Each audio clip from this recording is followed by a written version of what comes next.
প্রথম ব্যাপারটা হচ্ছে আমি রিসার্চকে একটা জার্নি হিসেবে বিবেচনা করতে চাই অলওয়েজ। জার্নি কেন? কারণ ওই যে আমরা বলছি যে আমরা ফার্স্টে শিখবো, দেন আমরা বিভিন্ন এক্সিস্টিং অ্যাপ্রোচ পড়বো, জানবো, প্রবলেম কোথায় ফাইন্ড আউট করবো, সেখান থেকে আইডিয়া জেনারেট করবো, সেখান থেকে সায়েন্টিফিক রিপোর্ট তৈরি করবো, দেন সেটা নিয়ে আমরা পাবলিকেশনে যাব। তো এইটা আসলে যদি বলেন এটাকে আসলে 2 দিনের একটা অ্যাপ্রোচ না, এটা কি বলতে পারেন এটা কি 1 মাসের মধ্যেই সবগুলো স্টেপ কমপ্লিট করা সম্ভব? আমরা ইনিশিয়াল অবস্থায় বলবো যে না, এই জার্নির শুরুটা হচ্ছে আলটিমেটলি আমাদের এক্সিস্টিং নলেজকে এক্সপ্লোর করার মাধ্যমে। ব্যাপারটা হলো আমরা যেই প্রবলেমের সলিউশন আসলে রিসার্চের মাধ্যমে করতে চাই, ওই প্রবলেমটা সম্পর্কে আমাদেরকে হিউজ নলেজ গ্যাদার করতে হবে। নাম্বার 1 পয়েন্ট রিসার্চের জন্য সেই নলেজটা আমরা কিভাবে গ্যাদার করতে পারি?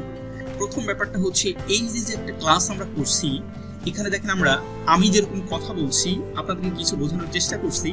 ব্যাপারটা হচ্ছে আপনাদের চাই থেকেও আমরা কিন্তু এই ক্লাসের শেষের দিকে আমি বলেছি আপনাদের নলেজ শেয়ার করার জন্য।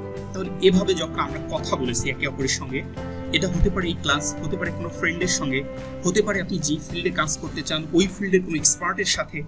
তো আমরা যখন কথা বলবো সেই কথা বলার মাধ্যমেও আমাদের নলেজ এক্সপ্লোর হতে পারে। আমরা নিউজ পেপার পড়ে সেই নলেজটাকে এক্সপ্লোর করতে পারি, আমরা কোনো ব্লগ আর্টিকেল পড়ে সেই নলেজটাকে এক্সপ্লোর করতে পারি, আমরা কোনো কনফারেন্স পেপার, বুক চ্যাপ্টার, কোনো জার্নাল আর্টিকেল পড়ে সেই নলেজটাকে আমরা এক্সপ্লোর করতে পারি। নলেজ বলতে কোন নলেজের কথা আমি বলছি?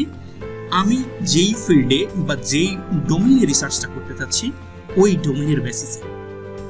তো আমাদেরকে এই নলেজ এক্সপ্লোর করতে হবে। সো আপনাদের থেকে আজকে থেকেই আমাদের ক্লাসটা যখন শেষ হবে, আজকে থেকেই আমি ক্লাসের এই আর কয়েকটা স্লাইড পরেই আপনাদেরকে বলবো যে কোথায় কোথায় আসলে আমরা মেশিন লার্নিংকে অ্যাপ্লাই করতে পারি, মেশিন লার্নিং এর কোন জায়গাতে আসলে আমরা ইমপ্রুভ করে সেখান থেকে নোবেলটি বা কন্ট্রিবিউশন জেনারেট করে আমরা রিসার্চের দিকে যেতে পারি, পেপারের দিকে যেতে পারি।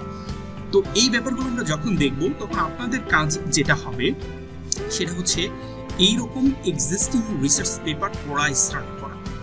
এখন কথা হচ্ছে যে আমরা রিসার্চ পেপার যখন পড়তে যাব, গুগলে সার্চ করব, আমরা অনেক কিছু বুঝবো না, ওকে বোঝার দরকার নেই। আমরা ইনিশিয়ালি একটা পেপার নিব, আমরা A to Z পড়বো, আমাদের বোঝার দরকার নেই, আমরা পড়বো, আবার পড়বো। এভাবে পড়তে পড়তে আমরা কনসেপ্টগুলো বোঝার চেষ্টা করব এবং আমরা আসলে কোন ফিল্ডে আমাদের রিসার্চটা করতে চাই, আমাদের আউটকামটা নিয়ে আসতে চাই, আমরা সেই ফিল্ডটাকে ফাইন্ড আউট করব। অ্যাপ্রোচটা কি হবে আমি অবশ্যই দেখাবো।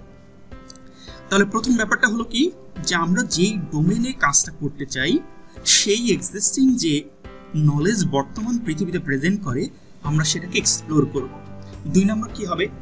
2 নম্বর হচ্ছে যেই সমাধানটা অলরেডি করে দেওয়া আছে সেইটা আমরা পড়ে বুঝবো, বাট ওইটাকে আমরা আবার নতুন করে পড়ে আমরা সেটাকে কিন্তু রিসার্চ পেপারের দিকে যেতে পারবো না, কারণ ওটা অলরেডি করা হয়ে গিয়েছে।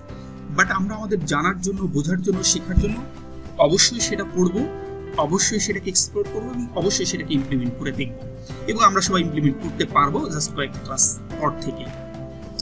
এখন যখন আসলে নলেজটা এক্সপ্লোর করা হবে তখন আমাদের চেষ্টা করতে হবে যে সেই জায়গা থেকে আমাদের কোনো একটা আইডিয়া জেনারেট করে নিয়ে আসা, যে আমরা এই জানি এবং এক্সিস্টিং এই অ্যাপ্রোচ আছে, এই অ্যাপ্রোচের এই প্রবলেম আমরা পাচ্ছি, তাহলে এর রেসপেক্টে আমরা এরকম একটা সমাধান প্রপোজ করতে পারি। ওকে, এইভাবে আসলে আমাদের নোবেল একটা আইডিয়া জেনারেট করতে হবে। আইডিয়া জেনারেট করার পরের কাজটা কি? পরের কাজটা হচ্ছে আমাদেরকে কোডিং এর মাধ্যমে সেটাকে ইমপ্লিমেন্ট করতে হবে। সেটা তো আমরা ডে বাই ডে দেখব। তাহলে আইডিয়া পেলাম, কোডিংটা ইমপ্লিমেন্ট হয়ে গেল, এরপরে আমাদের যে কাজটা থাকবে সেটা হচ্ছে জাস্ট রিপোর্ট লেখা। রিপোর্ট লেখা এইটা আসলে আমরা প্রত্যেকটা ক্লাসে যে রিপোর্টটা লিখবো, এই রিপোর্টটা আমরা ইন জেনারেল যেভাবে এতদিন রিপোর্ট লিখেছি, একটা অ্যাসাইনমেন্ট লিখেছি বা একটা থিসিস যেরকম লিখেছি এরকম লিখবো না। আমরা ব্যাপারটাকে এইভাবে শেখাবো আপনাদেরকে যে আসলে ওই রিপোর্টটা আমরা এমনভাবেই তৈরি করব যে আমরা চাইলে ওখানে যেই সকল নলেজ থাকলে একটা রিসার্চ পেপার হতে পারে সেগুলো যদি প্রেজেন্ট থাকে তাহলে আমরা ওই রিপোর্টটা নিয়েই পাবলিকেশনের দিকে যেতে পারবো। এই জন্য আমাদের যখন কোডিংটা ইমপ্লিমেন্ট হয়ে যাবে তখন আমরা রিপোর্ট তৈরির দিকে যাব। এখন রিপোর্ট যখন তৈরি হয়ে যাবে দেন আমরা তখন কোনো ইম্প্যাক্টফুল কনফারেন্স বা জার্নালে সেটাকে পাবলিকেশন করতে যাব। এখন এই যে একটা লং টার্মের একটা জার্নি, তো এই কমপ্লিট জার্নিটাকে আসলে আমি আমার এক্সপিরিয়েন্স থেকে রিসার্চ করতে চাই।